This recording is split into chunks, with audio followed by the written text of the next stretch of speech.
lagi. Ini yang Didi lagi sarapan. Iya toh, Pak Didi ini tahu kan? Iya. Artis belum. Sarapan di Monumen Pers Nasional ya di Bundaran. Nasi liwet nih khas Solo.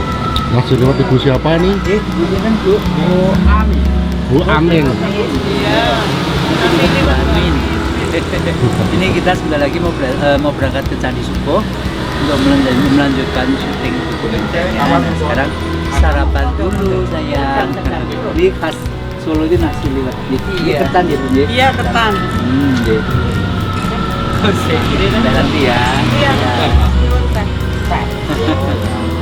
Mas Wawan tim dari Jakarta ini anak Jakarta yang ke Solo terlunte-lunte. Jakarta kan ada di kan kue jadi kan terlunta-lunta ya terlunte-lunte. Pagi ini yang dianti jualan apa? Hollywood di Solo. Ini jadi asistennya Bu Amin. Asistennya Bu Amin yang ada di apa di Bundaran Pers ya. Monumen Pers. Nah, yo aku yo luwes kok nek ngedoli.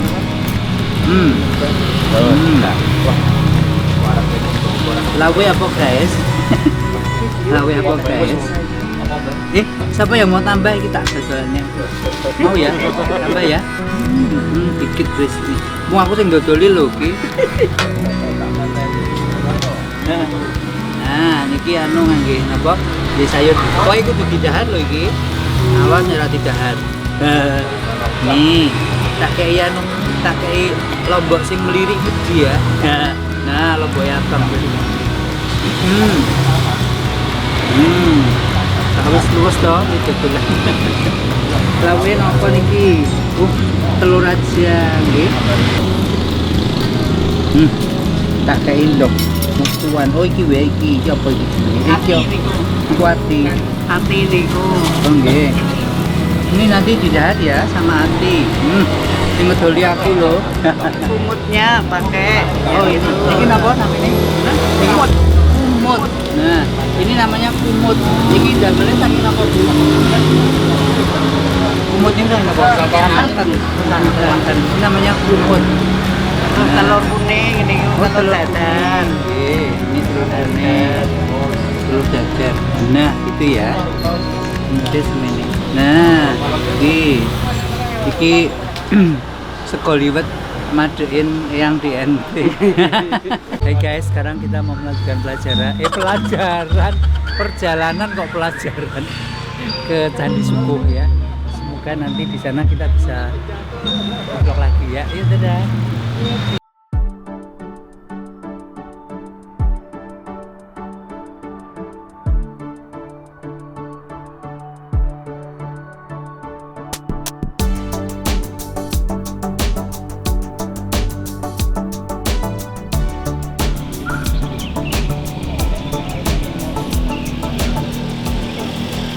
Hai guys, sahabat budaya semuanya, saudara-saudara semuanya dimanapun berada.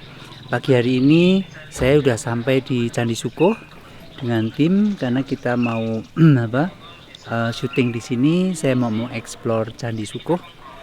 Nanti menyaksikan ya kalau mau dilihat itu cagar budaya situs Candi Suko. Suasananya luar biasa. Kebetulan cuaca sangat mendukung ya. Tidak panas dan tidak hujan.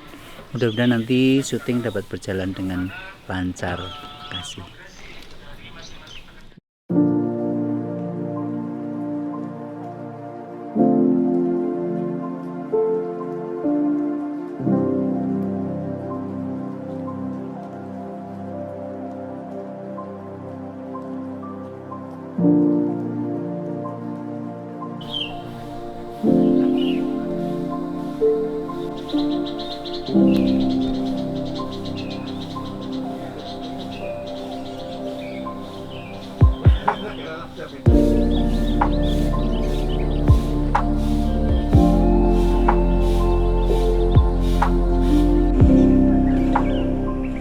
Hai guys, pemirsa semua yang saya sayangi, saya cintai dimanapun berada.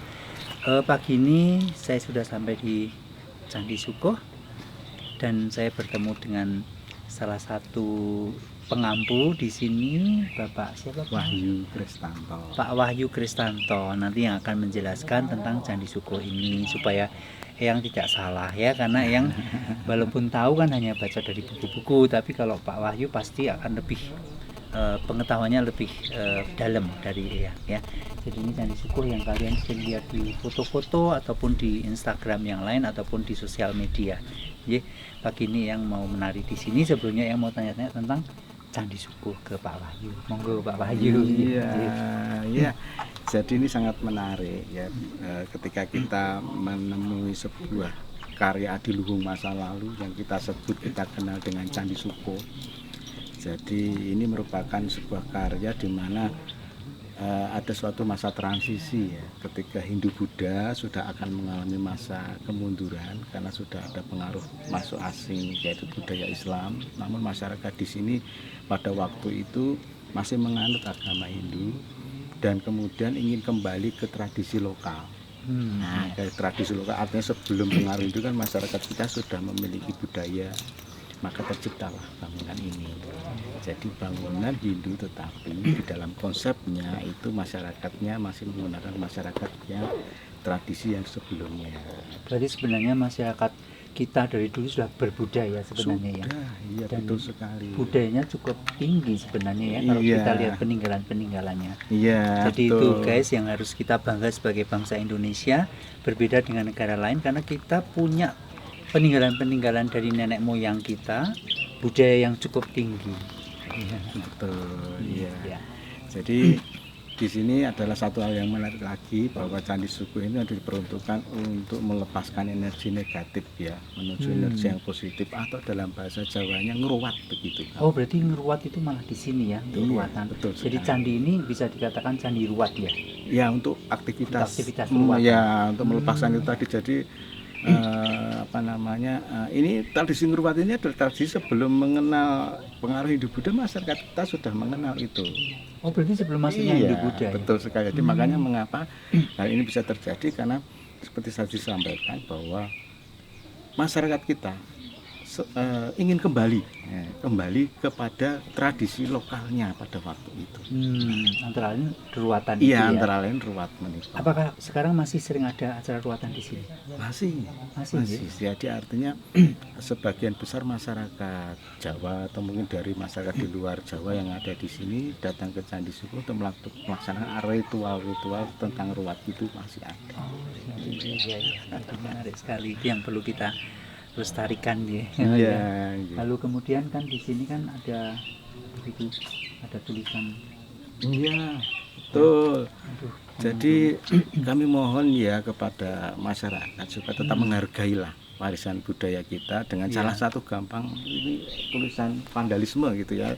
Jadi aktivitas coret-coret yang terjadi yang dilakukan oleh masyarakat, kami harapkan juga ini tidak akan terjadi. betul. Nah, ini. Kita itu keturunan masyarakat yang berbudaya, masa masyarakat sekarang malah tidak berbudaya ya, nggak bisa menghargai peninggalannya. Betul. Prihatin sekali ya, tolong sadarlah kalian sebagai generasi-generasi muda. Saya yakin itu yang melakukan pasti generasi muda. Tulis namanya bangga bos sampean. Aduh, ya itulah. Kalian mulai belajar deh menghargai ya. Kalian kalau nggak dihargai juga akan tersinggung toh. Nah, kalau gimana orang menghargai kalian kalau kalian nggak bisa menghargai karya orang lain, apalagi ini karya nenek moyang ya. Iya, betul. Belajar sayang ya. Gitu. Iya. Lalu tadi kan ada patung ini Garudia. Iya. Ini, nah ini karena di sini ini juga melepaskan ya Iya, betul. simbolnya ya. Mungkin Iya. di sini Pak. Ini kan aku melihat patung Garudia itu di Candi Kidal. Candi Kidal di Malang ya. Betul, Jadi, betul. itu kan reliefnya muter kan itu Iya, tentang iya. perbudakan, kemudian Iya. ibunya Garudia kan juga Iya. ya. Jadi ini sebuah perjuangan untuk tadi melepaskan dari sesuatu yang dianggap malapetaka ya, Iya. menjadi sesuatu yang baik. Nah, ini tokoh Garudia ini sangat terkenal. Jadi memang tadi seperti candi-candi yang lainnya terkait dengan peruwatan tentunya ada seperti hal ini ya, termasuk juga kisah tentang Durga diruat oleh Sadewa Oh, nggih. sama dikutuk ya, Iya. ada kutukan itu makanya Nggih. populer pada waktu itu. Iya. Kalau reliefnya yang Durga Diruat di sebelah mana? Pak? Ada di sana ya. Yang ada ke sini? Iya betul Oh, iya. sekali. Yuk kita ke sana yuk melihat apa reliefnya Durga yang diruat. Oh maaf, sebelumnya ini ada relief tentang apa Pak yang di sini? Ya jadi ini memang Ini ada relief juga. kita sampaikan bahwa ini penggambaran nenek moyang kita pada waktu itu ya. Jadi artinya kita juga belum tahu secara pasti ini tentang relief apa, tapi setidaknya inilah konsep asli bangsa Indonesia. Ini kan berbeda dengan relief-relief ketika kita menemukan di Prambanan ataupun di Borobudur begitu ya. Jadi ini bagian dari sebuah apa namanya, konsep nenek moyang kita pada waktu itu membuat sebuah karya yang terkait dengan tradisi asli. Iya. Tradisi asli sebelum ada pengaruh dari manapun.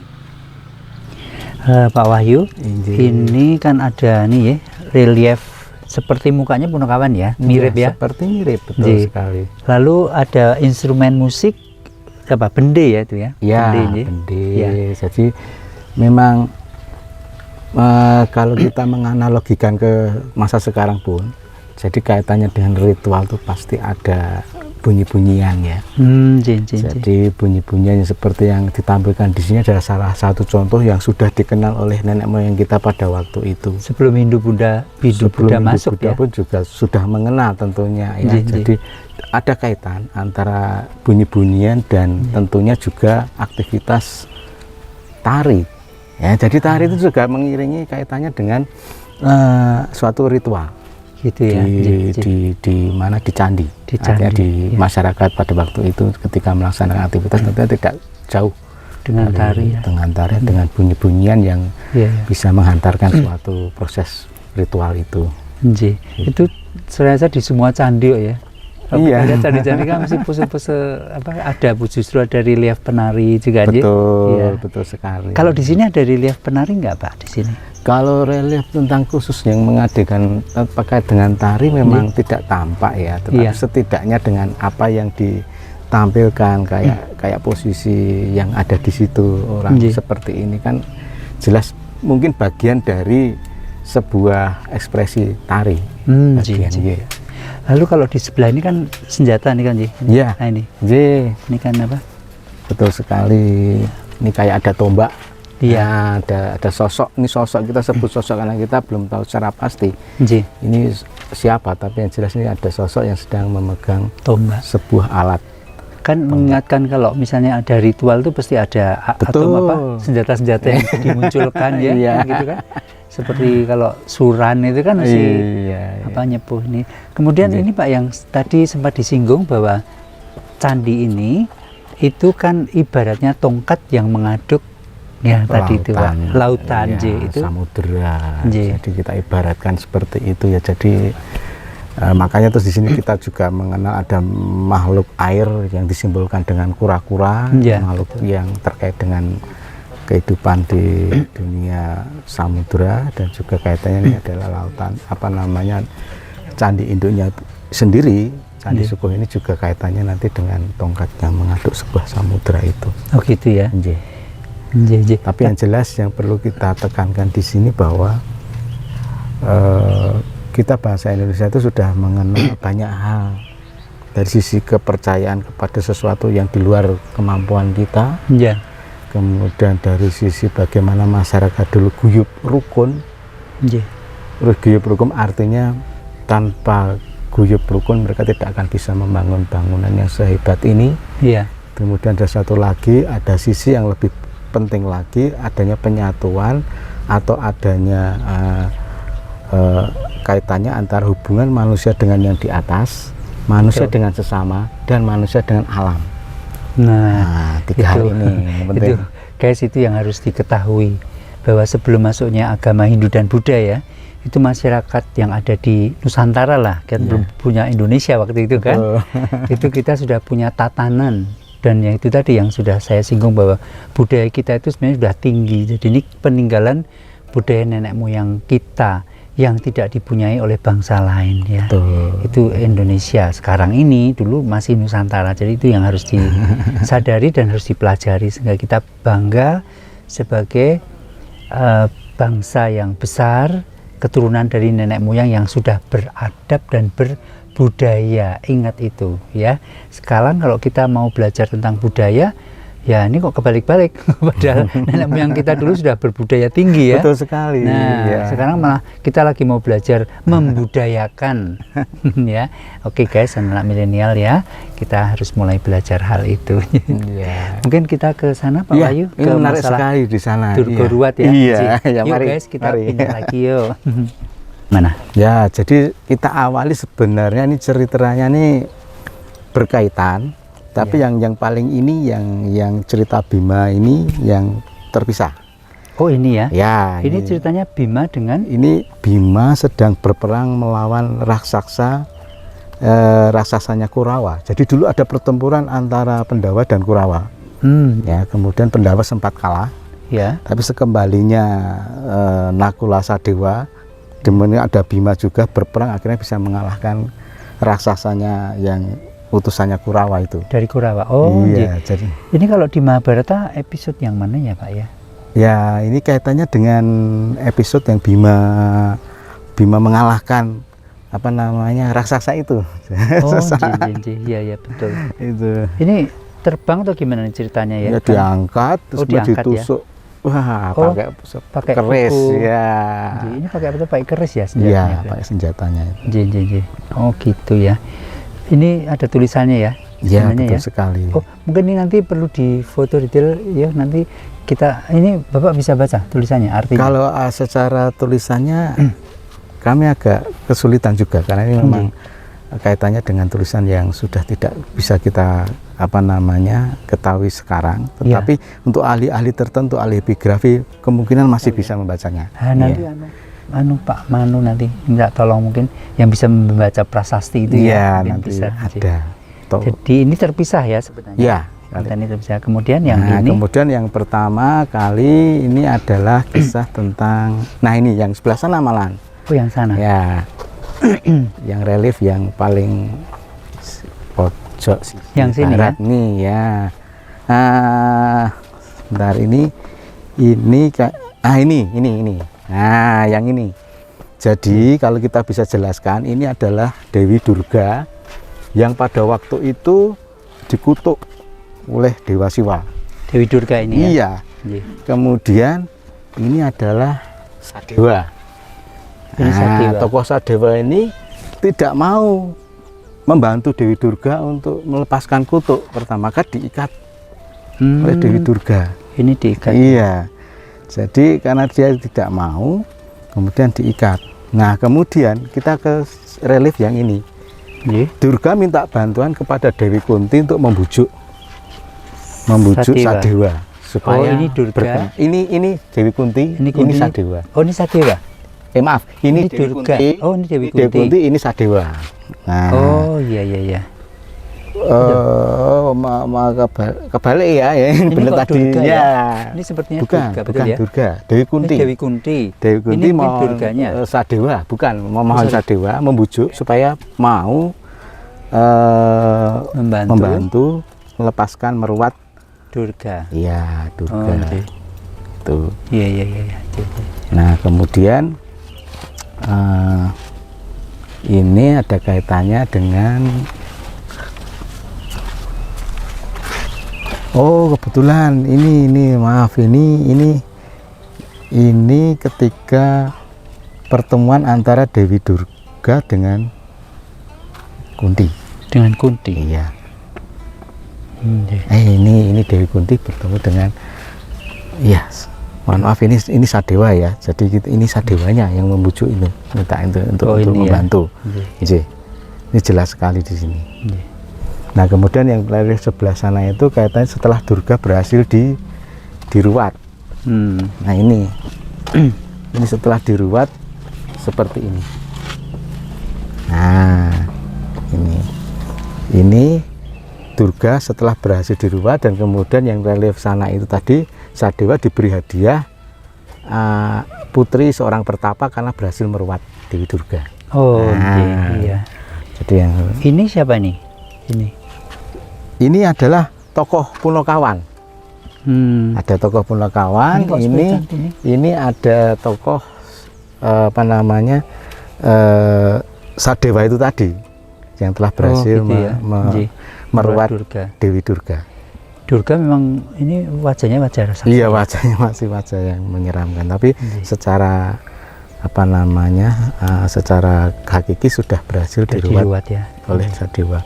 Nah, yang relief tadi, mohon maaf, tadi adalah kaitannya dengan hadiah dari seorang pertapa putrinya, karena Untuk Sadewa. Sudah berhasil meruat ini yang ini Ini tadinya, ya? Oh, yang ini diberi hadiah seorang putri.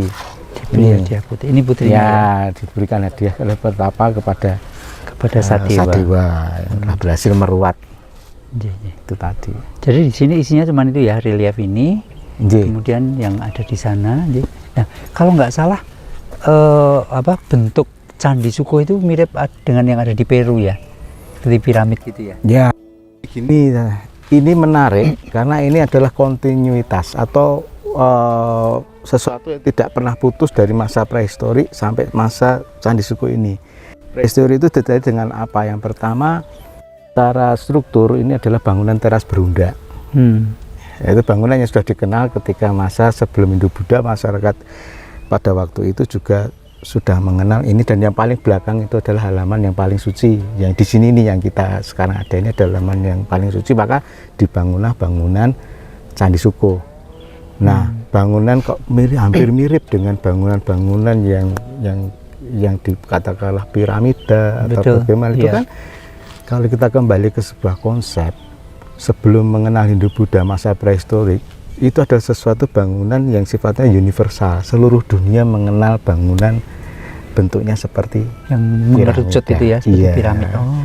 Jadi ataukah mungkin pemahaman karena ada sesuatu yang terpusat di atas kemudian dibangunkan sebuah bangunan yang kerucut, meruncing kan supaya bisa memusatkan ke sesuatu hal yang di atas itu, di atas sana. Dan itu juga kebetulan juga di atas Candi Suko itu karena dia berkonsep Hindu, ada ditempatkan lingga di sana. Tapi sekarang lingganya sudah